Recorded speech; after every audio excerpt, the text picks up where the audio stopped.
I'm gonna say it. I'm gonna do this. I'm gonna say it. I don't like all RSs, OK? I'm sorry, I just don't. There were some I couldn't get on with. Let me explain.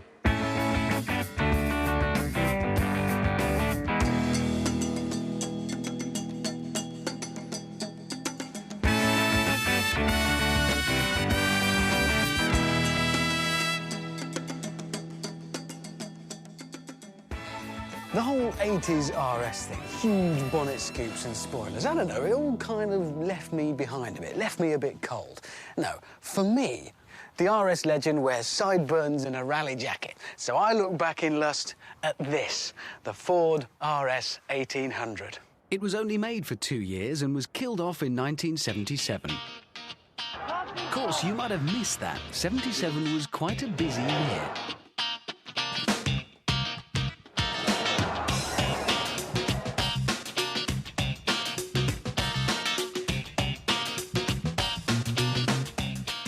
I was 6, and I howled with desire every time I saw one. God, I wanted one. And no, I didn't just want one. I really, really needed one. It had absolutely everything you could want. Alloy wheels, Recaro seats, tons of racing pedigree, even a wing on the back. Wow. If all that sounds a bit rude next to today's rather more spectacular stuff, let me put it into context for you. The RS1800 is Ford's most successful rally car ever. It's still used today in clubman and international rallies, and it still wins.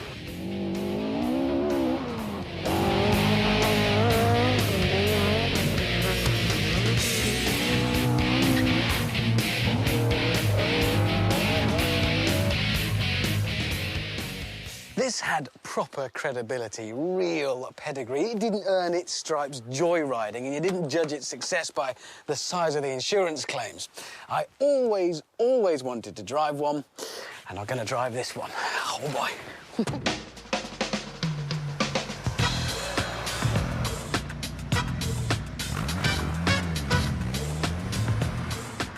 This is every bit as delicious as I thought it would be. It's a machine, a proper machine. It's got moving parts and it's not ashamed of it. It may only boast 115 brake horsepower now. Sure, you can get scooters with that much. But underneath at the front, there's an 1800cc double overhead cam, 16-valve, alloy-blocked Cosworth engine.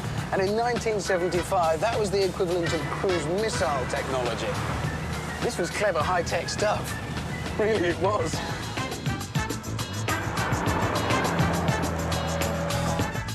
Mind you, as soon as you go through anything like a chicane, you're well aware of the fact that we've got old car springs at the back. Body control really wasn't what it is today.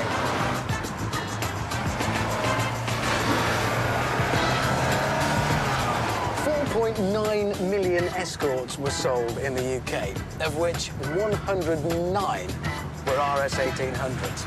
That tells you something about the rarity. There are 25 of them left running today.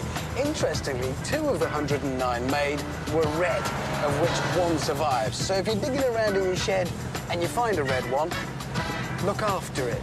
It's worth a couple of quid.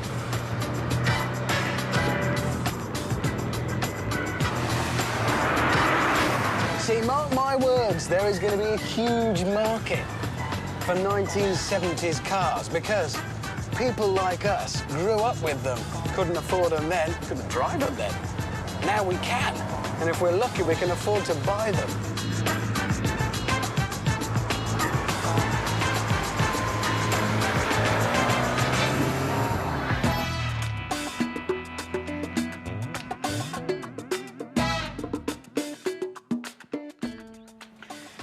Do you know, in an odd way, it's getting to feel like an antique, and I don't mean because of the age. I think it's to do with the controls. They're somehow finer, more delicate to operate. They haven't got that engineered-in chunkiness you get in modern car controls. But don't let the antique thing fool you. In its day, that was a potent force. That, if you ask me, is a proper RS.